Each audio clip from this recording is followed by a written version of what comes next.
வணக்கம் நண்பர்களே.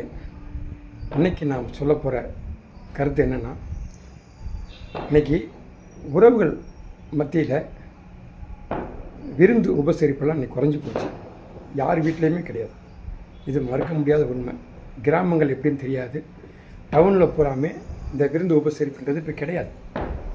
ஏன்னா இன்றைக்கி நிறையா வீடுகளில் ஏதோ பரபரப்பான சூழ்நிலை, ஒரு போட்டி வாழ்க்கை. இந்த வாழ்க்கையில் யார் யாரையும் கவனிக்க முடியாத சூழ்நிலை. இதனால் யாரையுமே நம்ம குற்றம் சொல்லக்கூடாது.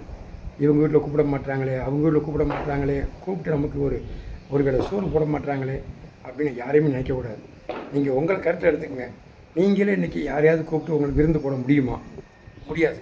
காரணம் என்னென்னா, உங்கள் வீட்டு சூழ்நிலை அந்த மாதிரி இருக்குது. யாரையுமே கூப்பிட்டு விருந்துக்கு உபசரிக்க முடியாத ஒரு சூழ்நிலை தான் இன்றைக்கி எல்லார் வீட்டில் உருவாகி நிற்கிது. அதுக்காக இன்றைக்கி நம்ம உறவுக்காரங்க நமக்கு விருந்து கூப்பிடலையே, நம்மளை உபசரிக்கலையே, 2 நாள் சாப்பாடு போடலையே, முன்னாலாம் கல்யாண வீடு வச்சா 4 நாளைக்கு 5 நாளைக்கு சாப்பிடுவோமே அப்படிங்கிற எண்ணம்லாம் கிடையாது. இருந்துச்சு ஒரு காலகட்டங்களில். திருமணங்கள் வச்சா அந்த வீட்டில் 5 நாளைக்கு 4 நாளைக்கு குறைஞ்சபட்ச சாப்பாடு இருக்கும். அதெல்லாம் இப்போ கிடையாது. அந்த மாதிரி விருந்துக்கள்லாம் இனிமேல் காலங்களுடைய மாற்றங்கள் எல்லாத்தையும் மாற்றி காட்டட்டும்.